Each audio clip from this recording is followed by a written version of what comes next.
எல்லாருக்கும் வணக்கங்க. இந்த வீடியோவில் நம்ம பார்க்க போகிற டாபிக் என்ன அப்படின்னா, நட்சத்திர தாராபலன் பலன் அளிக்குமா அளிக்காதா அப்படின்னு சொல்லி தான் பார்க்க போகிறோம். ஃபஸ்ட்டு இந்த தாராபலன் பார்க்கலாமா வேண்டாமா அப்படின்னு பார்க்கும்போது, இப்போ நிறைய ஜாதகர்கள் என்ன சொல்கிறாங்க அப்படின்னா, பார்க்கலாம், அது பார்க்குறதுனால உங்கள் விதியை மாற்ற முடியும், ஒரு குறிப்பிட்ட நட்சத்திரத்தினுடைய சிம்பிளையோ அல்லது விலங்கையோ நீங்கள் ஆக்டிவேட் பண்ணால் உங்கள் வாழ்க்கையை மாறிடும்னு சொல்கிறாங்க. அதில் எனக்கு மாறுபட்ட கருத்து இருக்குது. அதை நான் நிரூபிக்கிறதுக்கு தான் இந்த வீடியோ நான் போட்டேன். இந்த வீடியோ ஃபுல்லாக பார்த்தீங்கன்னா நான் சொல்லக்கூடிய கருத்து உங்களுக்கு புரியும். இந்த நட்சத்திர தாராபலன்னா என்னன்னு பார்ப்போம். அதாவது நீங்கள் சந்திரன் இருக்கக்கூடிய நட்சத்திரம் தான் நீங்கள் பிறந்த நட்சத்திரம். அதை நீங்கள் ஜென்ம தாரை அப்படின்னு சொல்லி சொல்கிறீங்க. சந்திரன் இருக்க நட்சத்திரத்துக்கு 2வது நட்சத்திரத்தை நீங்கள் சம்பத்து தாரைன்னு சொல்கிறீங்க. 3வது நட்சத்திரத்தை விபத்து தாரைன்னு சொல்கிறீங்க. 4வது நட்சத்திரத்தை சேம தாரைன்னு சொல்கிறீங்க. 5வது நட்சத்திரத்தை பிரத்யேகத்தாரைன்னு சொல்கிறீங்க. 6வது நட்சத்திரத்தை சாதகத்தாரைன்னு சொல்கிறீங்க. 7வது நட்சத்திரத்தை வதைத்தாரைன்னு சொல்கிறீங்க. 8வது நட்சத்திரத்தை மைத்திரத்தாரைன்னு சொல்கிறீங்க. 9வது நட்சத்திரத்தை பரம மைத்திரத்தாரைன்னு சொல்கிறாங்க. மொத்தம் இந்த 9 விதமான தாராபலனை நீங்கள் தெரிஞ்சுக்கிட்டால் போதுமானது. இப்போ நீங்கள் பிறந்த நட்சத்திரத்திலேருந்து 2வது நட்சத்திரம், 4வது நட்சத்திரம், 6வது நட்சத்திரம், 8வது நட்சத்திரம், 9வது நட்சத்திரம், இந்த நட்சத்திரங்களை இயக்கும்போது உங்களுக்கு நல்ல பலன் கிடைக்குது, எடுத்த காரியங்களில் வெற்றி கிடைக்குதுன்னு சொல்கிறாங்க. 3வது நட்சத்திரம், 5வது நட்சத்திரம், 7வது நட்சத்திரத்தை இயக்கும்போது உங்களுக்கு விபத்து ஏற்படுது, கண்டம் ஏற்படுது, தோல்வி ஏற்படுதுன்னு சொல்கிறாங்க. இதை தான் நட்சத்திர தாராபலன் அப்படின்னு சொல்லி சொல்கிறாங்க. இதை நான் எப்படி புரிஞ்சுக்கிட்டேன் அப்படின்னு சொல்லி உங்களுக்கு விளக்கம் கொடுக்குறேன். காலச்சக்கரத்துப்படி முதல் நட்சத்திரம் பார்த்தீங்கன்னா அஸ்வினி நட்சத்திரம், கேதுனுடைய நட்சத்திரம். 2வது பரணி நட்சத்திரம், சுக்கிரனுடைய நட்சத்திரம். அடுத்து 3வது கார்த்திகை நட்சத்திரம், சூரியனுடைய நட்சத்திரம். அதுக்கடுத்து ரோஹிணி, சந்திரனுடைய நட்சத்திரம். மிருகசீரிடம் அப்படிங்கிறது செவ்வாயினுடைய நட்சத்திரம். அதுக்கடுத்து பார்த்தீங்க அப்படின்னா திருவாதிரை அப்படிங்கிறது ராகுனுடைய நட்சத்திரம். புனர்பூசம் குருவனுடைய நட்சத்திரம். பூசம் சனியினுடைய நட்சத்திரம். ஆயில்யம் புதனுடைய நட்சத்திரம். இப்படி வரிசைப்படி பார்க்கும்போது ஃபஸ்ட்டு கேது வருது. கேதுக்கு அப்புறம் சுக்கிரன், சுக்கிரனுக்கு அப்புறம் சூரியன், சூரியனுக்கு அப்புறம் சந்திரன், சந்திரனுக்கு அப்புறம் செவ்வாய், செவ்வாய்க்கு அப்புறம் ராகு, ராகுக்கு அப்புறம் குரு, குருவுக்கு அப்புறம் சனி, சனிக்கு அப்புறம் புதன். இப்படி வரிசை வருது. இதில் நீங்கள் சொல்லக்கூடிய விஷயங்கள் என்ன அப்படின்னா, 3, 5, 7வது நட்சத்திரம் பாதிக்கக்கூடிய நட்சத்திரம். 3 விபத்து தாரை, 5 என்ன சொல்கிறீங்க பிரத்யேகத்தாரை, 7 வதை தாரைன்னு சொல்கிறீங்க. இப்போ காலச்சக்கரப்படி 3வது நட்சத்திரம் சூரியனுடைய நட்சத்திரம், கார்த்திகை நட்சத்திரம். அப்போ அந்த நட்சத்திரம் ஏன் விபத்து தாரைன்னு சொல்கிறீங்க அப்படிங்கிறதுக்கு விளக்கம் கொடுக்குறேன். இந்த கார்த்திகை நட்சத்திரம், அதாவது சூரியனுடைய 3 நட்சத்திரங்கள், கார்த்திகை, உத்திரம், உத்திராடம் போன்ற 3 நட்சத்திரங்கள் சூரியனுடைய நட்சத்திரம். இந்த நட்சத்திரங்கள் கால் பகுதி முதல் ராசியிலையும் முக்கால் பகுதி அடுத்த ராசியிலையும் உடஞ்சிருக்கும். அதனால் இந்த பேர் உடைப்பட்ட நட்சத்திரம், பிளவு நட்சத்திரம்னு சொல்லுவாங்க. இது 3வது நட்சத்திரமாக இயற்கையிலே வர்றதுனால இது விபத்து ஏற்படுத்தும்னு சொல்கிறாங்க. ஓகே, 5வது நட்சத்திரம் பார்த்தீங்க அப்படின்னா செவ்வாயினுடைய நட்சத்திரம் வரும். செவ்வாயினுடைய நட்சத்திரமான மிருகசீரிடம், சித்திரை, அவிட்டம் போன்ற 3 நட்சத்திரங்கள் முதல் 2 பாதம் ஒரு ராசியிலையும் அடுத்த 2 பாதம் அடுத்த ராசியிலையும் இருக்கும். இதுவும் உடைப்பட்ட நட்சத்திரம் அப்படின்னு சொல்லி சொல்லப்படுது. அதனால் இது என்ன சொல்கிறீங்க பிரத்யேகத்தாரைன்னு சொல்கிறோம். அடுத்து 7வது நட்சத்திரம் குருனுடைய நட்சத்திரம். புனர்பூசம், விசாகம், புரட்டாதி போன்ற 3 நட்சத்திரங்கள் குருனுடைய நட்சத்திரங்கள். இந்த நட்சத்திரங்களுடைய முக்கால் பகுதி முதல் ராசியிலையும் கடைசி பகுதி அடுத்த ராசியிலும் இருக்கும். 4ஆம் பாதம் மட்டும் அடுத்த ராசியில் இருக்கும். முதல் 3 பாதங்கள் முதல் ராசியில் இருக்கும். இப்படி இதையும் உடையப்பட்ட நட்சத்திரம், பிளவு நட்சத்திரம்னு சொல்கிறோம். இந்த 3 நட்சத்திரங்களை இவங்க என்ன சொல்கிறாங்க பாதிப்பை தரக்கூடிய நட்சத்திரங்கள் அப்படின்னு சொல்லி முன்னோர்கள் நூல்களில் குறிப்பிடப்பட்டிருக்கு. அது ஏன் ஸ்பெசிஃபிக்காக சூரியன், செவ்வாய், குரு போன்ற 3 நட்சத்திரங்களை மட்டும் அவங்க ஸ்பெசிஃபிக்காக சொல்லியிருக்காங்க அப்படின்னா, இந்த 3 நட்சத்திரங்களுடைய பாதங்கள் பிரிஞ்சிருக்குது. ஒரு ராசியிலையும் இன்னொரு ராசியிலையும் பிரிஞ்சிருக்குது. அப்போ கால் பகுதி ஒரு ராசியிலையும் முக்கால் பகுதி அடுத்த ராசியிலையும் பிரிஞ்சிருக்கிறது சூரியனுடைய நட்சத்திரம். பாதி பிரிஞ்சிருக்கிறது செவ்வாயினுடைய நட்சத்திரம். முக்கால் பகுதி ஒரு ராசியிலையும் கடைசி கால் பகுதி ஒரு ராசியிலையும் பிரிஞ்சிருக்கிறது குருவனுடைய நட்சத்திரம். அப்போ இதுதான் 3வது நட்சத்திரமாக வருது. அதாவது அஸ்வினி, பரணி, கிருத்திகை 3வது நட்சத்திரம், மிருகசீரிடம் 5வது நட்சத்திரம், புனர்பூசம் 7வது நட்சத்திரம் காலச்சக்கரப்படி. அப்போ இயற்கையிலே 3, 5, 7 போன்ற நட்சத்திரங்கள் சூரியன் நட்சத்திரம், செவ்வாய் நட்சத்திரம், குரு நட்சத்திரம்.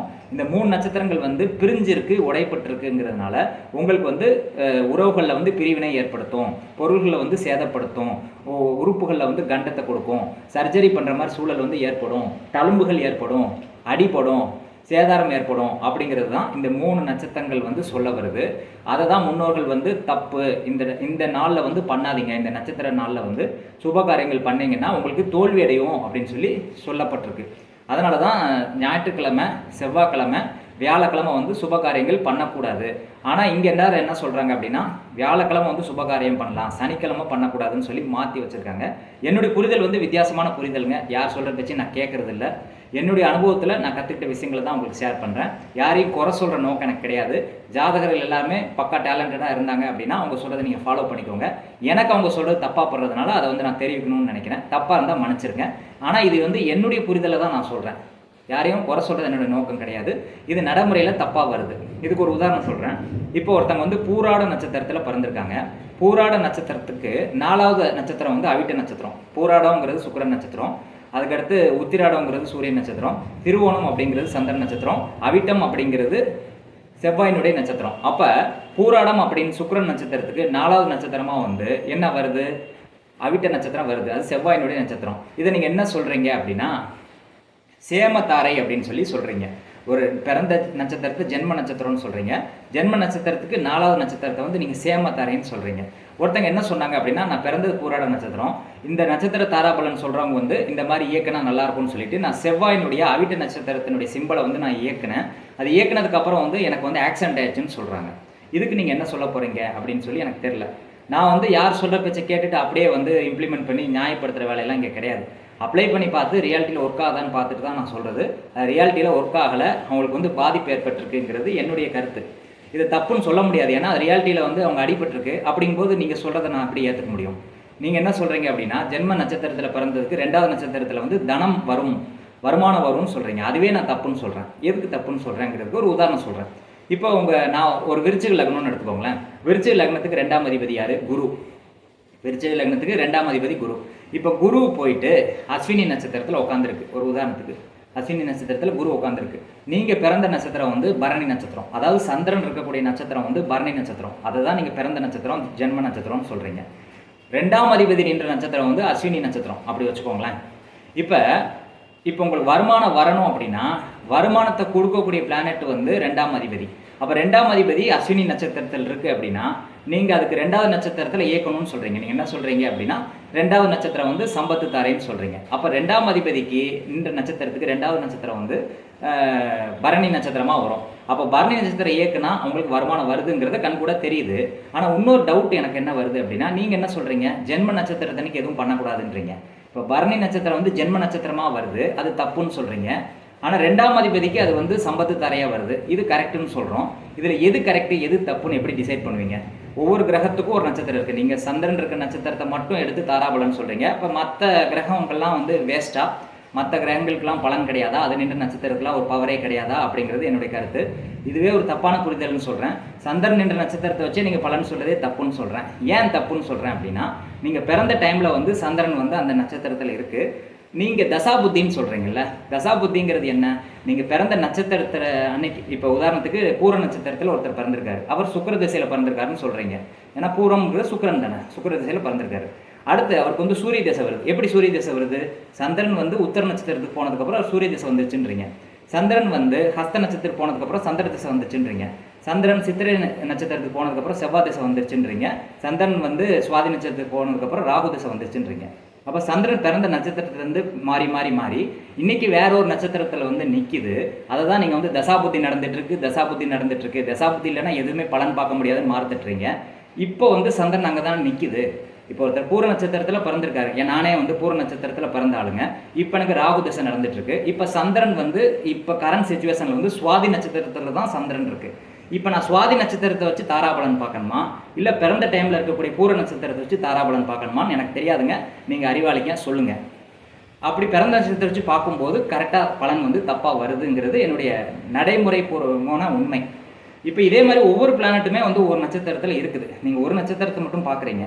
இப்போ தொழில் நல்லா இருக்கும்னு நினைக்கிறவங்க சனி நின்ற நட்சத்திரத்துக்கு 2வது நட்சத்திரத்தை இயக்கலாமா, குரு நின்ற நட்சத்திரத்துக்கு 2ஆம் நட்சத்திரத்தில் இயக்கலாமா? ஒருத்தர் டீச்சிங் நல்லா பண்ணணும், வருமானம் வரணும் அப்படின்னா குரு நின்ற நட்சத்திரத்துக்கு 2ஆம் நட்சத்திரம் வந்தால் அவருக்கு வருமானம் வரணும். சனி நின்ற நட்சத்திரத்துக்கு 2வது நட்சத்திரத்தை இயக்கினா வருமானம் வரணும். இப்படி வந்து பல ஆங்கிளில் வந்து நம்ம அனலைஸ் பண்ணணும். நீங்கள் ஒரு ஆங்கிள் அனலைஸ் பண்ணுறதே தப்பு.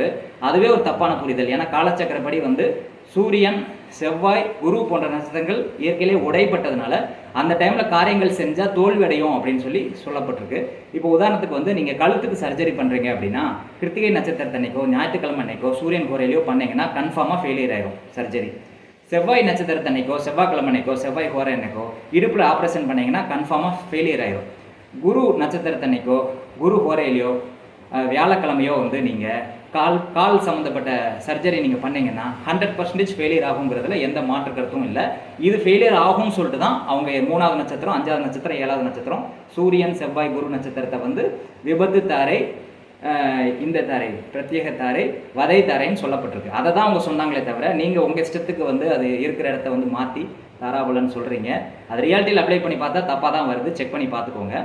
இது வந்து சந்திரனை வச்சு அப்ளை பண்ணணுமா, மற்ற பிளானட்ஸை வச்சு அப்ளை பண்ணலாமாங்கிறதும் நீங்கள் சொல்லலை. வெறும் சந்திரனை வச்சு சொல்கிறீங்க. அதுவும் தப்பாக தான் சொல்கிறீங்க. பிறந்த கால சந்திரனை வச்சு சொல்கிறீங்க. இப்போ வந்து சந்திரன் வந்து தசாபுத்தி நடத்திட்டு இருக்கு அப்படின்னா சந்திரன் வந்து இப்போ தசாபுத்தி நடத்தக்கூடிய நட்சத்திரத்தில் இருக்குது. அதை நீங்கள் வச்சு தான் நீங்கள் வந்து 2வது நட்சத்திரம் 4வது நட்சத்திரம் இயக்கணுமே தவிர பிறந்த கால நட்சத்திரத்தை வச்சு இயக்கக்கூடாதுங்கிறது என்னுடைய கருத்து. இது தப்பு கிடையாதுங்க. நான் வந்து ரொம்ப அனலைஸ் பண்ணுறதுனால உங்களை குறை சொல்கிறதா இருக்கும். அதனால் வந்து நான் சொல்கிறது தப்பு கிடையாது. அதில் நான் வந்து மன்னிப்புலாம் கேட்க முடியாதுங்க. இது வந்து என்னுடைய கருத்து, அனுபவபூர்வமான கருத்து, உண்மையான கருத்து. யாருக்கும் பயந்து மன்னிப்புலாம் கேட்க முடியாது. ஏன்னா நீங்கள் சொல்கிறது தப்பாக இருக்கிறது தான் நான் வந்து சுட்டி காட்டுறேன். நீங்கள் சொல்கிறது பொய் அப்படிங்கிறது என்னால் நிரூபிக்க முடியும். வேறு கிரகங்கள் வந்து எந்த இடத்துல இருக்குன்னு பாருங்கள். இப்போ புதன் வந்து கல்விக்குரிய பிளானட்டு. இப்போ கல்வி மூலிமா வருமானம் வரணும் அப்படின்னா புதன் என்ற நட்சத்திரத்துக்கு 2வது நட்சத்திரத்தை இயக்கலாமா அப்படின்னு சொல்லுங்கள். எதுவுமே நீங்கள் சொல்ல மாட்டேங்கிறீங்க. பிறந்த நட்சத்திரத்தை வச்சு எல்லாத்துக்கும் விளக்கம் கொடுத்து கிளாஸ்லாம் எடுத்து பரிகாரம்லாம் சொல்கிறீங்க. அது வந்து எந்த அளவுக்கு முட்டாள்தனமாக இருக்குங்கிறது நடைமுறையில் பொருத்தி பாருங்கள். சரியாக வரலங்கிறது தான் என்னுடைய கருத்து. ஏன்னா நீங்கள் கால்குலேட் பண்ண கான்செப்ட் தப்பு. சந்திரன் வேறு நட்சத்திரத்தில் இருக்குது. பிறந்த நட்சத்திரத்தை வச்சு நீங்கள் சொல்கிறீங்க. கரண்ட்டாக வந்து சந்திரன் இருக்கக்கூடியதான் நீங்கள் தசாபுத்தின்னு சொல்கிறீங்க. எல்லோரும் என்ன சொல்கிறீங்க, தசாபுத்தி வந்தால் தான் நல்லது நடக்கும், தசாபுத்தி மோசமாக இருக்குன்றீங்க. தசாபுத்தி எதை வச்சு கால்குலேட் பண்ணுறீங்க? சந்திரன் என்ற நட்சத்திரத்தை வச்சு தானே கால்குலேட் பண்ணுறீங்க. அப்போ சந்திரன் என்ற நட்சத்திரமே நீங்கள் தப்பாக வச்சு கால்குலேட் பண்ணுறீங்கன்னா எப்படி பலன் கரெக்டாக வரும்? அப்போ இது ஒரு விஷயம் இருக்குது. இன்னொன்று வந்து இப்போ நீங்கள் பிறந்த கால நட்சத்திரத்தை வச்சே நீங்கள் ஆக்டிவேட் பண்ணுங்கள். அதுக்கு 2வது நட்சத்திராதிபதி வந்து இப்போ உதாரணத்துக்கு பூர நட்சத்திரத்தை நான் பிறந்திருக்கேன். உத்தர நட்சத்திரத்தில் வந்து ஒரு உத்தர நட்சத்திராதிபதி யார்? சூரியன் தானே. அப்போ சூரியன் வந்து எனக்கு வந்து பாதகாதிபதியாக வராருன்னு வச்சுக்கோங்களேன். அப்போ அது வந்து எப்படி நல்லது பண்ணும்? வருமானத்தை கொடுக்குமா, பாதகத்தை செய்யுமாங்கிறது எனக்கு தெரில. அப்போ சூரியனுடைய நட்சத்திரத்தில் பிளானட் நேம்னா அது பாதகத்தை தானே செய்யும். எப்படி நல்லது பண்ணும்? நீங்கள் அதை இயக்குனீங்கன்னா பாதிப்பை தான் கொடுக்கும். அதே மாதிரி ஒரு நட்சத்திரத்தை எடுக்கிறீங்க, நீங்கள் ஒரு 4வது நட்சத்திரத்தை இயக்குறீங்க. இந்த 4வது நட்சத்திராதிபதி வந்து மாரகாதிபதியாக வராருன்னு வச்சுக்கோங்க உங்கள் ஜாதகத்தில். அப்போ மாரகாதிபதியை வந்து நீ இயக்கும்போது எப்படி வந்து உங்களுக்கு சாதக பலனை வந்து அவர் கொடுப்பாரு, சேம பலனை வந்து எப்படி கொடுப்பாருங்கிறது எனக்கு தெரில. இது ரியாலிட்டியில் நடைமுறையில் ஒத்து வரல. நிறைய குளறுபடிகள் இருக்குது. என்னுடைய மாறுபட்ட கருத்து இது. இதை ஏற்றுக்கணுங்கிற அவசியம் கிடையாதுங்க. யாரையும் ஏற்றுக்க சொல்லி நான் சொல்லலை. என்னுடைய புரிதலை வந்து சொல்கிறேன். மற்ற ஜாதகர்கள் தெளிவாக அனலைஸ் பண்ணியிருந்தாங்கன்னா அவங்களே நீங்கள் ஃபாலோ பண்ணிக்கலாம். என்னுடைய பேச்சை கேட்க தேவையில்லை. இது என்னுடைய கருத்து. இது வந்து உடன்பாடு இருக்கிறவங்க ஏற்றுக்கோங்க, உடன்பாடு இல்லாதவங்க திட்டாதீங்க, வெளியில் போயிருங்கன்ற. நான் யாருடைய பேச்சையும் கேட்குற மாதிரிலாம் இல்லை. இங்கே நான் அனுபவத்தில் கற்றுக்கிட்டதை சொல்கிறேன். அனுபவத்தில் தப்பாக வந்தால் தப்புன்னு தான் சொல்ல முடியும், கரெக்டுன்னு நியாயப்படுத்த முடியாதுங்க. இதை பற்றி உங்கள் புரிதல் எப்படி இருக்குன்னு கமெண்ட் பண்ணுங்கள். தப்பாக கமெண்ட் பண்ணுறவங்க பண்ணாதீங்க, வெளியில் போயிருங்கன்ற. நான் நன்றி, வணக்கம்.